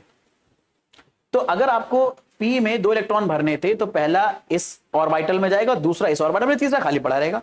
वो कोई बुरा नहीं मानेगा क्योंकि भैया 2 इलेक्ट्रॉन थे, क्या करा, मजबूरी में खाली रखना पड़ेगा। पर अगर 3 इलेक्ट्रॉन भरने हैं तो 3 इलेक्ट्रॉन अगर आपको भरने हैं तो पहला इसमें जाएगा, दूसरा इसमें, तीसरा इसमें। इसीलिए हुन रूल को कई बार हुन रूल ऑफ मैक्स मतलब हुन रूल को आप ऐसे भी बोल सकते हो या ऐसे भी कह सकते हो कि यहां पर ये रूल ये कहता है कि किसी सबशेल में जो इलेक्ट्रॉन है वो मैक्सिमम बार अनपेयर्ड रहना चाहेंगे। अब यार अगर मान लो पी में 4 इलेक्ट्रॉन आ गए, भाई पी में मैक्सिमम 6 जा सकते हैं, तो अगर पी में मान लो 4 इलेक्ट्रॉन आ गए तो भैया मजबूरी है कि आपने पहला इलेक्ट्रॉन इसमें भरा, दूसरा इसमें, तीसरा इसमें, अब चौथा बचा है। तो अब क्योंकि हर डीजेनरेट ऑर्बिटल में एक एक इलेक्ट्रॉन जा चुका है तो चौथा वाला आप पेयर करा सकते हो, कोई दिक्कत नहीं है। तब आगे वाले दोनों को बुरा नहीं लगेगा क्योंकि उनमें एक एक इलेक्ट्रॉन तो जा ही चुका है कि भाई इनका भी पेट भर गया, हाँ भाई लाइन से लगे हुए सब लोग, चल पहले तू भर ले, तो इसने पेयर कर लिया। तो किसी भी सबशेल में अगर डीजेनरेट ऑर्बिटल हैं तो डीजेनरेट ऑर्बिटल में इलेक्ट्रॉन की पेयरिंग पहले नहीं होगी, पहले हर एक ऑर्बिटल में कम से कम अनपेयर्ड इलेक्ट्रॉन एक एक भरना है। जब हर एक डीजेनरेट ऑर्बिटल में कम से कम एक एक अनपेयर्ड इलेक्ट्रॉन भर जाएगा, इतने इलेक्ट्रॉन तुम्हारे पास होंगे और उसके बाद बचे होंगे, तो फिर तुम पेयरिंग स्टार्ट करोगे। यही कहता है दरअसल में हुन रूल। अब यहां पर ये पूरा टेक्निकल पार्ट में लिखा हुआ है कि अगर हमें पेयरिंग ऑफ इलेक्ट्रॉन करनी है in the orbitals belonging to the same subshell, भाई सेम सबशेल को अगर ऑर्बिटल बिलोंग करेंगे तो वो डीजेनरेट ऑर्बिटल हो जाएगा। तो डीजेनरेट ऑर्बिटल में अगर इलेक्ट्रॉन की पेयरिंग करनी है तो पेयरिंग तब तक नहीं होगी, pairing does not take place until each orbital belonging to that subshell has got 1 electron। जब तक अगर मान लो पी में 4 इलेक्ट्रॉन भरने थे, जब तक मैं तीनों में एक एक इलेक्ट्रॉन नहीं भर दूंगा तब तक चौथा वाला पेयर नहीं होगा। यही बात बोलता है हुन रूल। अब इसकी हेल्प से हम लोग दरअसल में मेरे बच्चे बड़े आराम से बना पाएंगे ऑर्बिटल डायग्राम। अब ये ऑर्बिटल डायग्राम आगे 2 चैप्टर्स को समझने में बहुत ज्यादा तुम्हारी हेल्प करेगा, और ऑर्गेनिक केमिस्ट्री में तो भैया पूछो ही मत कि तुम्हारी कितनी हेल्प करेगा ये। अब आगे 2 चैप्टर जो आएंगे वो है पीरियोडिक प्रॉपर्टीज, पीरियोडिक टेबल, और दूसरा केमिकल बॉन्डिंग। दोनों में ये ऑर्बिटल डायग्राम तुम्हें चीजों को समझने में बहुत ज्यादा हेल्प करेंगे। तो उसके बारे में अगर बात करें तो ऑर्बिटल डायग्राम क्या होता है, तो आपने जो इलेक्ट्रॉनिक कॉन्फ़िगरेशन लिखा है वो सबशेल में कितने कितने इलेक्ट्रॉन जाएंगे वो बताता है। अब उसी सबशेल के आप ऑर्बिटल रिप्रेजेंट कर दो और उसके अंदर इलेक्ट्रॉन रिप्रेजेंट कर दो, आपको पता चल जाएगा कि ऑर्बिटल डायग्राम क्या है। अच्छा एक मिनट, मैं एक चीज तो बताना भूल ही गया यार, ये इलेक्ट्रॉन को ना ऐसे एरोज से रिप्रेजेंट क्यों करते हैं? अप साइड एरो या डाउन साइड एरो का मतलब क्या होता है? क्योंकि जिन बच्चों ने प्रीवियस लेक्चर पढ़ा है उनको तो पता ही होगा, पर अगर आपने सीधे ही लेक्चर देखा है तो हो सकता है ना पता, तो मैं आपको एक बात बता दूं, अप साइड एरो मतलब हर एक ऑर्बिटल में 2 इलेक्ट्रॉन जाते हैं, ये बात अपने को पता है, लेकिन हर एक ऑर्बिटल में 2 इलेक्ट्रॉन जो गए वो अलग अलग स्पिन करते हैं, एक क्लॉकवाइज स्पिन करता है, दूसरा एंटी क्लॉकवाइज करता है। तो अपसाइड वाला एरो क्लॉकवाइज स्पिन को रिप्रेजेंट करने वाला इलेक्ट्रॉन है, और डाउन साइड एरो अगर आप ले रहे हो तो वो एंटी क्लॉकवाइज स्पिन को शो करने वाला इलेक्ट्रॉन है। आई होप मेरी बात समझ में आ रही है। तो ये एरो दरअसल में इलेक्ट्रॉन की स्पिन शो करते हैं, और इलेक्ट्रॉन एक ऑर्बिटल में मैक्सिमम 2 स्पिन शो कर सकता है। इसीलिए यहां पर एक ऑर्बिटल में मैक्सिमम 2 इलेक्ट्रॉन बढ़ते हैं, क्लॉकवाइज स्पिन से और दूसरा एंटी क्लॉकवाइज स्पिन से। अब बात कर लेते हैं वापस से ऑर्बिटल डायग्राम की।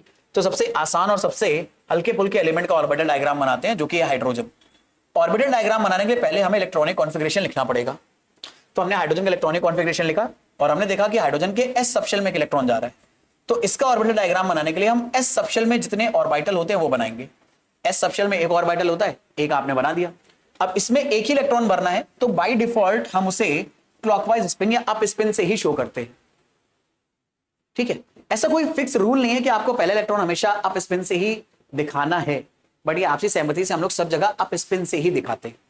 ठीक है, ऐसे ही मान लो अगर मैंने आपसे कह दिया कि भैया कार्बन का ऑर्बिटल डायग्राम बनाओ, तो किसी भी एलिमेंट का इलेक्ट्रॉनिक कॉन्फ़िगरेशन लिखना पड़ेगा ऑर्बिटल डायग्राम बनाने के लिए। तो आपने पूरा इलेक्ट्रॉनिक कॉन्फ़िगरेशन लिखा, 1s में 2 इलेक्ट्रॉन, 2s में 2 इलेक्ट्रॉन, अब तक 4 इलेक्ट्रॉन हो गए, बचे 2।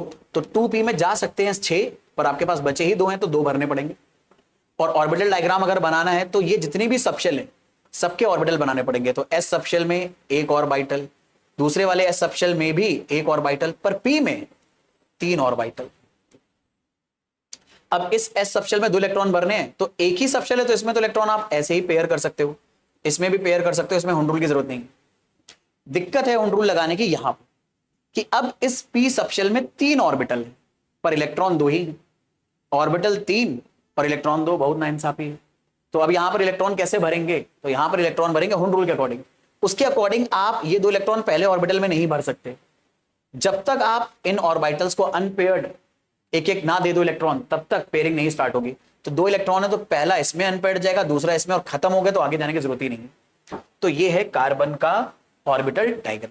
और कार्बन का ऑर्बिटल डायग्राम चिल्ला चिल्ला के तुम्हें बता रहा है कि कार्बन के 2p सबशेल में 2 अनपेयर्ड ऑर्बिटल रखने वाले, 2 अनपेयर्ड इलेक्ट्रॉन वाले ऑर्बिटल हैं, और एक ऑर्बिटल ऐसा है जो पूरा खाली है। ऐसे ही अगर आप मान लो किसी और एलिमेंट का इलेक्ट्रॉनिक कॉन्फ़िगरेशन लिखने जा रहे हो, जैसे मैग्नीज है, इसका एटॉमिक नंबर है 25। ठीक है, तो इसका इलेक्ट्रॉनिक कॉन्फ़िगरेशन अगर आप लिखो तो ये आएगा 1s2, 2s2, 2p6, 3s2, 3p6, यहां तक हो गया 18 इलेक्ट्रॉन। 4s तक होते हैं 20 इलेक्ट्रॉन, बचे 5। तो 3d में जा सकते हैं 10, बचे हैं 5, तो 3d में चले जाएंगे 5 इलेक्ट्रॉन। ये आपने भर दिया। अब यार इतना पूरा इलेक्ट्रॉनिक कॉन्फ़िगरेशन लिख तो दिया है मैंने, और पूरे का अगर ऑर्बिटल डायग्राम बनाने गया तो बहुत वक्त जाया होगा। तो क्योंकि हमें ऑर्बिटल डायग्राम बनाना समझ में तो आ ही गया है, तो एक काम करते हैं, आखिरी के 2 सबशेल का बनाते हैं बस। ठीक है, क्योंकि बाकी आपको पता है कि 3p तक तो आप इसे क्या लिख सकते हो, ऑर्गन ही लिख सकते हो, उसको ऐसे लिखा रहने दो। बस इसका ऑर्बिटल डायग्राम अपन और बना लेते हैं। तो 4s सबशेल में एक ऑर्बिटल और 3d में 5 ऑर्बिटल, तो ये 5 डब्बे आप बना दो। अब क्योंकि 4s में एक ही ऑर्बिटल है तो इसमें हुंड रूल चलाने की जरूरत ही नहीं, क्योंकि जितने भी इलेक्ट्रॉन है वो यहीं भरने पड़ेंगे। 2 इलेक्ट्रॉन है, एक अप स्पिन से एक डाउन स्पिन से भर दिया हमने।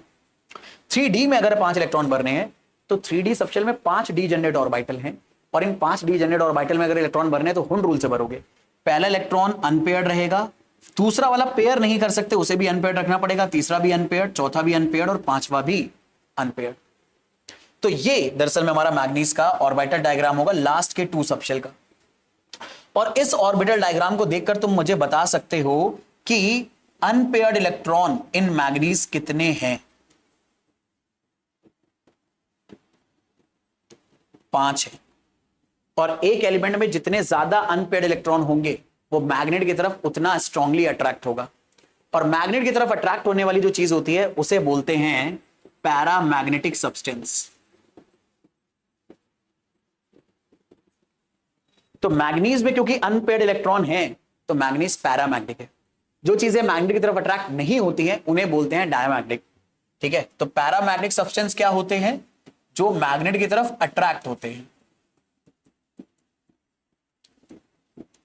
Attract towards magnet. और डायामैग्नेटिक क्या होते हैं? डायामैग्नेटिक होते हैं मेरे बच्चे ऐसे substance those do not attract towards magnet.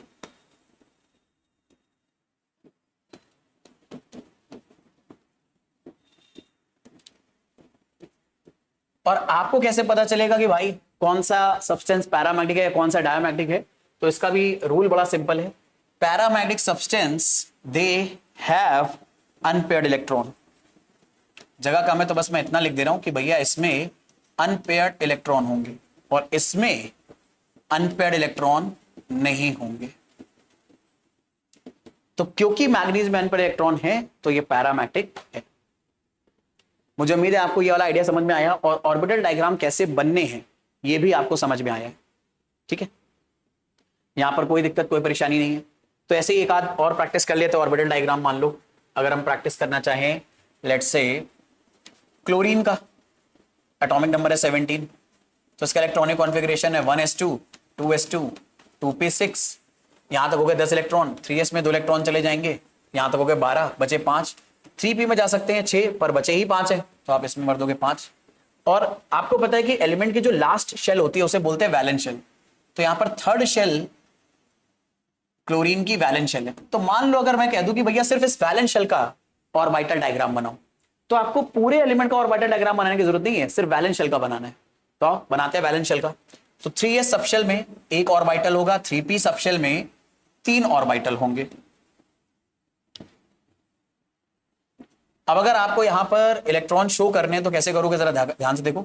s subshell में 2 इलेक्ट्रॉन गए तो एक अप स्पिन से एक डाउन स्पिन से, 3p में 5 गए तो हुंड रूल फॉलो करना।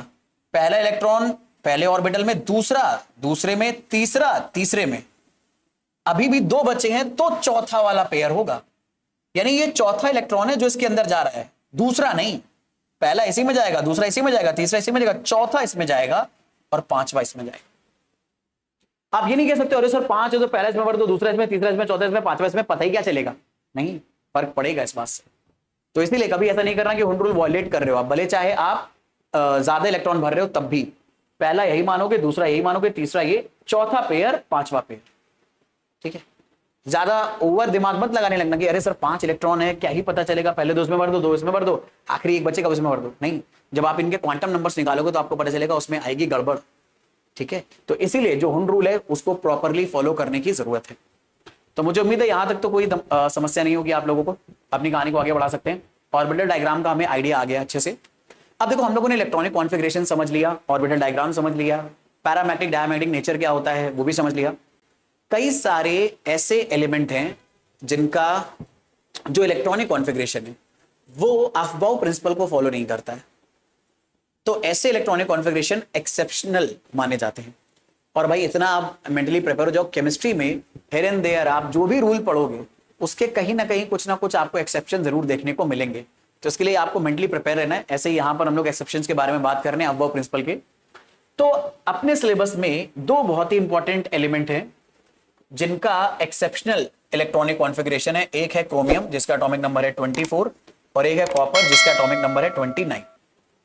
इन दोनों का जो एक्चुअल इलेक्ट्रॉनिक कॉन्फ़िगरेशन अगर मैं लिखने को बोलूं तो आप कैसे लिखोगे?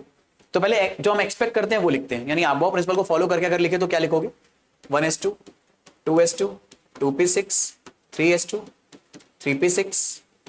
3p6 तक 18 इलेक्ट्रॉन हो गए, अपने को 24 तक जाना है तो 4s में 2 इलेक्ट्रॉन, यहां तक 20 इलेक्ट्रॉन हो गए, बचे हैं कितने? 4 इलेक्ट्रॉन। तो हम एक्सपेक्ट करेंगे 3d में चले जाएंगे 4 इलेक्ट्रॉन, ये हम एक्सपेक्ट कर रहे हैं। लेकिन जो एक्चुअल कॉन्फ़िगरेशन है, मतलब ये जो एक्सपेक्टेशन है ये रॉन्ग है।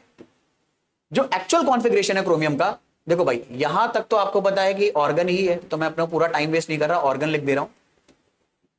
एक्चुअल में क्रोमियम में क्या होता है, s का एक इलेक्ट्रॉन जंप कर जाता है 3d के अंदर, तो 4s में बचता है 1 इलेक्ट्रॉन और 3d में आ जाते हैं 5 इलेक्ट्रॉन। और अगर इसका ऑर्बिटल डायग्राम बनाओगे तो कुछ ऐसा दिखेगा, 4s में 1 इलेक्ट्रॉन, 3d सबशेल में 5 ऑर्बिटल होते हैं और पांचों में 5 इलेक्ट्रॉन अगर भरने हैं तो आप उन रूल के अकॉर्डिंग एक एक इलेक्ट्रॉन अनपेयर्ड छोड़ दोगे। ये दरअसल में क्रोमियम का एक्चुअल इलेक्ट्रॉनिक कॉन्फ़िगरेशन है या करेक्ट इलेक्ट्रॉनिक कॉन्फ़िगरेशन। अब ये गड़बड़ क्रोमियम क्यों कर रहा है इसे डिस्कस करेंगे, इसका रीजन समझेंगे। देखो हम एक्सेप्शंस के साथ झगड़ा नहीं कर सकते, हम ये दिल पे नहीं ले सकते अरे यार एक्सेप्शन क्यों है यार, इसलिए तो रूल बनाया। ठीक है, उन्हीं कोटा फैक्ट्री में एक बहुत बड़ा रैंट है इसको लेकर, ठीक है, एक मोनोलॉग देता है वैभव कि यार एक्सेप्शन क्यों है भाई, एक बार बैठ के बना लो यार, क्यों नहीं, ये सब पता नहीं बहुत लंबा रैंट है। लेकिन कुछ नहीं कर सकते यार, है तो है, हम क्या कर सकते हैं? इनके रीजन एक्सप्लेन कर सकते हैं, ये बता सकते हैं कि भैया क्यों ये एक्सेप्शनल बिहेवियर शो कर रहे हैं। क्योंकि साइंस में एब्सोल्यूट चीज कुछ भी नहीं होती, साइंस लगातार इवॉल्व होती रहती है। खासतौर पे केमिस्ट्री, जिसमें हम ऐसी चीज के साथ डील कर रहे हैं, एटम, जो हमें दिखाई तक नहीं देता है, उसका बिहेवियर बस हमें एक्सपेरिमेंट और अपना दिमाग लगा लगा के सोचना पड़ता है। इसीलिए कई बार इसमें एक्सेप्शन हमें मिल जाते हैं। ठीक है, अब बात करते हैं कॉपर की। कॉपर में क्या एक्सेप्शन मिलेगा? तो कॉपर का अगर मैं पूरा इलेक्ट्रॉनिक कॉन्फ़िगरेशन लिखूं तो मैं फिर से वही काम करूंगा। 3p6 तक तो ऑर्गन ही है, मैं ऑर्गन तक लिख दे रहा हूं। तो यहां तक 18 इलेक्ट्रॉन आ गए, 29 इलेक्ट्रॉन है टोटल। तो हम एक्सपेक्ट करेंगे इसके बाद 4s में 2 इलेक्ट्रॉन जाए, तो यहां तक हो गए 20 इलेक्ट्रॉन। 3p6 तक 18, 4s2 और ऐड कर दो, 2 इलेक्ट्रॉन, 20 हो गए, तो बचे 9। तो 3d में 9 इलेक्ट्रॉन जाने चाहिए, ये हम एक्सपेक्ट करेंगे, पर ये गलत है। जो एक्चुअल कॉन्फ़िगरेशन है उसमें भी s का 1 इलेक्ट्रॉन जंप कर जाएगा 3d में, 4s में बचेगा 1 इलेक्ट्रॉन और 3d में आ जाएगा 10 इलेक्ट्रॉन। ये एक्चुअल और करेक्ट इलेक्ट्रॉनिक कॉन्फ़िगरेशन है कॉपर का। और यहां पर अगर मैं ऑर्बिटल डायग्राम बनाऊं तो 4s में एक सबशेल में 1 ऑर्बिटल और 1 इलेक्ट्रॉन, 3d में 5 ऑर्बिटल और 10 इलेक्ट्रॉन अगर भरने हैं तो पहला इधर, दूसरा इधर, तीसरा इधर, चौथा इधर, पांचवा इधर। 5 अनपेयर्ड जा चुके हैं तो छठा पेयर होना स्टार्ट करेगा, छठा इधर, सातवां इधर, आठवां इधर, नवा इधर और 10वां इधर। ये आएगा दरअसल में कॉपर का इलेक्ट्रॉनिक कॉन्फ़िगरेशन जो एक्चुअल है। ठीक, अब बात कर लेते हैं इनके एक्सेप्शन की। भैया ये एक्सेप्शन शो क्यों कर रहा है? उससे पहले एक इंपॉर्टेंट बात बता दूं, आपके स्कूल एग्जाम में जब भी स्ट्रक्चर ऑफ एटम चैप्टर से क्वेश्चन अगर आ रहा है, इलेक्ट्रॉनिक कॉन्फ़िगरेशन से आ रहा है, तो प्रिपेयर रहना कि आपके टीचर्स क्रोमियम कॉपर बहुत देंगे। और हर बैच में हर बच्चे को मैं बताता हूं कि मेरे भाई अपने एग्जाम के लिए प्रिपेयर रहना, बल्कि मैं भी टेस्ट में देता हूं और मैंने तब भी उसके बावजूद देखा है कि बच्चे इसका कॉन्फ़िगरेशन पुराना वाला ही लिखकर चले आते हैं। क्योंकि वही वाली बात है ना, हमें सुनने की आदत है नहीं, याद रखने की आदत है नहीं, हमारी चीजें भूलते ही रहते हैं। तो इसीलिए हम ये भूल जाते हैं कि यहां पर क्रोमियम और कॉपर का एक्सेप्शन इलेक्ट्रॉनिक कॉन्फ़िगरेशन है, उसे सही से लिखने की हमें जरूरत है। तो एक्सेप्शन वाला पैटर्न याद रखना कि 4s का एक इलेक्ट्रॉन दोनों में ही जंप कर जाता है अगले वाले डी सबशेल के अंदर। अब ये क्यों जंप कर जाता है, इसका रीजन हम समझ सकते हैं कि एक्सेप्शन का रीजन क्या है।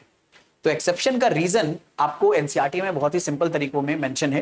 पहला, दरअसल में जब आप इस तरह से इलेक्ट्रॉन्स को एक्सेप्शनली भरते हो क्रोमियम और कॉपर के अंदर, तो जरा देखो डी सबशेल में बड़े सिमेट्रिकली इलेक्ट्रॉन भरे हुए हैं।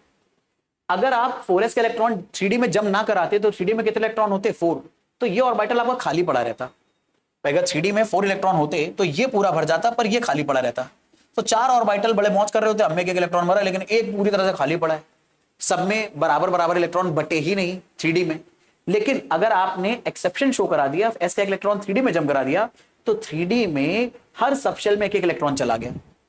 और अब 3d में अगर हर सबशेल में 3d सबशेल के हर ऑर्बिटल में 1 इलेक्ट्रॉन चला गया, और अगर हर ऑर्बिटल में 1 इलेक्ट्रॉन चला गया तो ये सिमेट्रिकल दरअसल में कॉन्फ़िगरेशन हो गया।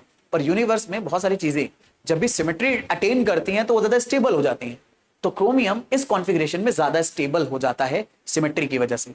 सेम रीजन कॉपर के साथ भी है। अगर 3d में 9 इलेक्ट्रॉन होते तो आपका लास्ट वाला जो ऑर्बिटल है वो खाली रहता, इसका 1 इलेक्ट्रॉन यहां रहता। तो 3d में 4 में तो 2-2 इलेक्ट्रॉन है, 1 में नहीं है, तो सिमेट्री बैठी ही नहीं, क्योंकि 4 में तो सेम आ गए, एक अकेला गड़बड़ है। लेकिन अगर इसमें इलेक्ट्रॉन भर दोगे तो सिमेट्रिकली सब में 2-2 इलेक्ट्रॉन आ गए। तो सिमेट्री जब भी आती है तो चीजें स्टेबल हो जाती हैं। तो दरअसल में सिमेट्रिकल डिस्ट्रीब्यूशन आ जाने की वजह से s का 1 इलेक्ट्रॉन d में जंप कराकर हमारा कॉन्फ़िगरेशन ज्यादा स्टेबल हो जाता है। और एक्सेप्शंस के हमेशा रीजन ना स्टेबिलिटी ही रहेगी, कभी स्टेबिलिटी के अलावा कुछ होता ही नहीं है एक्सेप्शन का रीजन। हाँ, उस स्टेबिलिटी को एक्सप्लेन करने का तरीका बदल सकता है। तो यहां पर भी वही है, सिमेट्रिकल डिस्ट्रीब्यूशन हमें इलेक्ट्रॉन का मिलता है, इसीलिए हमारा जो क्रोमियम और कॉपर है वो एक्सेप्शनल बिहेवियर शो करता है। और यहां से ये भी याद रख सकते हो कि डी सबशेल में अगर 5 इलेक्ट्रॉन एक ऑर्बिटल में भरा है तो इस कॉन्फ़िगरेशन को हम बोलते हैं हाफ फिल्ड डी ऑर्बिटल्स, और इसे बोलते हैं कंप्लीटली फिल्ड या फुली फिल्ड डी ऑर्बिटल्स। और जब भी कोई भी ऑर्बिटल, चाहे वो डी हो, चाहे पी हो, चाहे एफ हो, अगर वो हाफ फिल्ड है यानी उसके हर ऑर्बिटल में 1-1 इलेक्ट्रॉन है, या फुली फिल्ड है यानी हर ऑर्बिटल में 2-2 इलेक्ट्रॉन है, तो वो हमेशा किसी और कॉन्फ़िगरेशन से ज्यादा स्टेबल रहता है। तो हाफ फिल्ड ऑर्बिटल्स और फुली फिल्ड ऑर्बिटल्स किसी भी सबशेल में अगर हैं तो वो हमेशा उसके किसी और कॉन्फ़िगरेशन से ज्यादा स्टेबल है। D4 से ज्यादा स्टेबल D5 है, D9 से ज्यादा स्टेबल D10 है। ठीक है, इसीलिए यहां पर स्टेबिलिटी अटेन करने के लिए ये एक्सेप्शनल बिहेवियर शो करता है। ये एक रीजन है। दूसरा रीजन एक्सचेंज एनर्जी का बताया जाता है। तो पहले तो ये समझते हैं एक्सचेंज एनर्जी क्या है। और दरअसल में ना एनसीईआरटी के एक छोटे से डब्बे के अंदर ये बात दे रखी है। और आपको पता है कि अक्सर टीचर्स का ध्यान जब इन डब्बों पे जाता है तो उससे क्वेश्चन जरूर बनाते हैं। तो इसलिए बड़ा अच्छा क्वेश्चन बनता है एक्सचेंज एनर्जी के ऊपर। तो एक्सचेंज एनर्जी क्या होती है, तो पहले इसको समझते हैं। जब भी एक डीजेनरेट ऑर्बिटल के अंदर इलेक्ट्रॉन हम भरते हैं, यानी सेम सबशेल को बिलोंग करने वाले ऑर्बिटल के इलेक्ट्रॉन के अंदर जब हम इलेक्ट्रॉन भरते हैं, तो ये इलेक्ट्रॉन आपस में एक दूसरे के साथ एक्सचेंज हो सकते हैं। ठीक है, कहने का मतलब क्या है, यहां से देखो फिगर से। जैसे मानो डी सबशेल में आपने 5 इलेक्ट्रॉन भरे, तो ये डी सबशेल के 5 इलेक्ट्रॉन आपस में एक्सचेंज हो सकते हैं। पहला वाला इलेक्ट्रॉन दूसरे में जा सकता है तो दूसरा वाला पहले में आ जाएगा, पहला वाला तीसरे में जा सकता है तो तीसरा वाला पहले में आ जाएगा। मतलब ये अपनी जगह एक्सचेंज कर सकते हैं। जैसे नहीं, अगर बहुत सारे दोस्त लोग स्कूल की चेयर्स पे बैठे हैं, तो कभी कभी आप पीरियड बदलने के बाद चेयर्स एक्सचेंज कर लेते हो कि यार तू इसके पास बैठ जा, तू इसके पास बैठ जा, मुझे से काम है, मुझे से काम है, मुझे से बातें करनी, मुझे से बातें करनी है, ऐसा करते हो ना। तो ऐसे ही जब यहाँ पर हमारे इलेक्ट्रॉन भर जाते हैं इन ऑर्बिटल्स के अंदर, तो ये भी लगातार एक्सचेंज हो सकते हैं। पर इन्हें एक्सचेंज करने के लिए एक दूसरे के साथ एनर्जी की रिक्वायरमेंट होती है। अब जितना ज्यादा ये एक्सचेंज करेंगे एक दूसरे के साथ, उतनी ज्यादा ये एटम से एनर्जी खाएंगे, और जितनी ज्यादा एटम से एनर्जी खाएंगे, एटम की एनर्जी उतनी कम होती जाएगी। और केमिस्ट्री में या फिजिक्स में एक सिंपल सा रूल याद रखो, किसी भी चीज की एनर्जी अगर कम हो जाएगी तो वो और ज्यादा स्टेबल हो जाएगा। और हर चीज यूनिवर्स में स्टेबल होना चाहती है। हर एक्सेप्शन के पीछे कहीं ना कहीं सेंटर में रीजन स्टेबिलिटी ही रहता है। तो एक्सचेंज एनर्जी क्या है, जब दरअसल में हम लोग सेम स्पिन के इलेक्ट्रॉन्स डीजेनरेट ऑर्बिटल में भरते हैं, तो ये आपस में एक्सचेंज हो सकते हैं। अब जितने ज्यादा इलेक्ट्रॉन एक्सचेंज होंगे, उतनी ही ज्यादा एनर्जी हम एटम से ये लोग यूज कर लेंगे, और एटम की एनर्जी कम हो जाएगी। इसी एनर्जी को एक्सचेंज एनर्जी बोलते हैं। तो जितनी ज्यादा एक्सचेंज एनर्जी होगी, हमारा स्ट्रक्चर एटम का उतना ही ज्यादा स्टेबल होता चला जाएगा। तो अगर 5 यहां पर अनपेयर्ड इलेक्ट्रॉन है, तो 5 अनपेयर्ड इलेक्ट्रॉन बहुत बार अपने आप को एक्सचेंज कर सकते हैं। भाई पहला वाला इलेक्ट्रॉन देखो 4 तरीकों से एक्सचेंज हो सकता है, जो दूसरा वाला है वो 3 तरीकों से एक्सचेंज हो सकता है, क्योंकि पहला वाला ऑलरेडी दूसरे के साथ एक्सचेंज होता हुआ हमने मान लिया है। तीसरा वाला 2 के साथ एक्सचेंज हो सकता है, चौथा वाला 1 के साथ, पांचवा वाला 1 के साथ भी नहीं। तो बहुत सारे एक्सचेंज मिल सकते हैं अगर 5 हमारे पास अनपेयर्ड ऑर्बिटल है। अगर 4 होंगे तो पहला वाला बस 3 तरीके से एक्सचेंज होगा। भाई ये वाले ऑर्बिटल में तो इलेक्ट्रॉन है ही नहीं, तो ये इसके साथ एक्सचेंज हो सकता है, इसके साथ या इसके साथ, तो 3 तरीकों से हो सकता है। फिर दूसरा वाला 2 के साथ 1 के साथ 2 के साथ एक्सचेंज हो सकता है, तीसरा वाला 1 के साथ हो पाएगा। तो जैसे जैसे यहां पर अनपेयर्ड ऑर्बिटल कम होंगे, एक्सचेंज उतना कम होगा, और एक्सचेंज कम होगा तो एक्सचेंज एनर्जी कम होगी। हमें एक्सचेंज एनर्जी ज्यादा चाहिए। जितनी ज्यादा एक्सचेंज एनर्जी होगी, हमारा एटम का इलेक्ट्रॉनिक कॉन्फ़िगरेशन उतना ज्यादा स्टेबल होता चला जाएगा। और हाफ फिल्ड ऑर्बिटल्स में आपको एक्सचेंज एनर्जी बहुत ज्यादा मिलती है, फुली फिल्ड में और मिलेगी, क्योंकि सेम स्पिन के ऑर्बिटल्स आपस में एक्सचेंज कर सकते हैं। तो वहां 5 क्लॉकवाइज स्पिन वाले होंगे, 5 एंटी क्लॉकवाइज स्पिन वाले होंगे डी सबशेल के अंदर। तो इसीलिए एक्सचेंज एनर्जी बहुत ज्यादा होगी, और इसीलिए कॉपर एक्सेप्शन और क्रोमियम एक्सेप्शन शो करता है। ठीक है, तो यहां पर ये सारी बातें आपको एक्सचेंज एनर्जी के रिगार्ड में बताई है। जितने ज्यादा अनपेयर्ड ऑर्बिटल होंगे या जितने ज्यादा कंप्लीटली फिल्ड ऑर्बिटल होंगे, उतनी ज्यादा एक्सचेंज एनर्जी। और एक्सचेंज एनर्जी किसी भी इलेक्ट्रॉन के या किसी भी इलेक्ट्रॉनिक कॉन्फ़िगरेशन में जितनी ज्यादा होगी, वो उतना ही ज्यादा स्टेबल कॉन्फ़िगरेशन होगा। इसीलिए क्रोमियम और कॉपर एक्सेप्शन शो करता है अपने आप को स्टेबल करने के लिए। ठीक है, अच्छा अब यहां पर एक छोटा सा पॉइंट मैं मेंशन कर देता हूं। इस चैप्टर में एनसीईआरटी में क्रोमियम और कॉपर के अलावा और ये एलिमेंट्स दे रखे हैं जो एक्सेप्शन शो करते हैं इलेक्ट्रॉनिक कॉन्फ़िगरेशन में। ठीक है, नियोबियम, मोलिब्डेनम, इन सब के एटॉमिक नंबर भी दे रखे हैं। तो ये भी याद रखना कि ये सब भी अलग अलग ऐसे एलिमेंट्स हैं जो एक्सेप्शनल इलेक्ट्रॉनिक कॉन्फ़िगरेशन देते हैं। इनके इलेक्ट्रॉनिक कॉन्फ़िगरेशन एनसीईआरटी में मेंशन है, वो आप देख सकते हो, या मेरे को मौका मिला तो आगे किसी लेक्चर में मैं आपको बता दूंगा। हालांकि ये सारे एक्सेप्शंस आप इन सारे एलिमेंट को करस्पॉन्डिंग ग्रुप्स के अंदर जब पढ़ते हो तो वहां पे डिस्कस करते हो, लेकिन आप चाहो तो इसे अभी एनसीईआरटी दे सकते हो, और मुझे आगे मौका मिला तो मैं किसी और क्लास में बता दूंगा। अभी के लिए आप क्रोमियम और कॉपर का ही याद रखें, बहुत ज्यादा जरूरी है। ठीक है, अब एक छोटा सा रूल और बचता है जिसे बोलते हैं पाउली एक्सक्लूजन प्रिंसिपल। हालांकि इसकी जो जरूरत है वो अगले लेक्चर में ज्यादा पड़ेगी, तो मैं इसे अगले लेक्चर में कवर करूंगा। आज के लेक्चर में कवर नहीं कर रहा मैं इसको। ठीक है, तो आज के लेक्चर में इतने ही रखेंगे, जहां पर हमने सारा इलेक्ट्रॉनिक कॉन्फ़िगरेशन समझ लिया, एक्सेप्शन समझ लिया, एक्सेप्शन के रीजन समझ लिए, और ऑर्बिटल डायग्राम का आइडिया समझ लिया। तो मुझे उम्मीद है ये सारी चीजें आपको बहुत अच्छे से समझ में आई होंगी। ठीक है, मिलेंगे फिर नेक्स्ट क्लास में, तब तक के लिए जम के पढ़ाई करते रहो, रिवीजन करते रहो, अगर डाउट्स आते रहे मेरे साथ डिस्कस करते रहो। See you in the next class, bye everyone, take a very good care of yourself.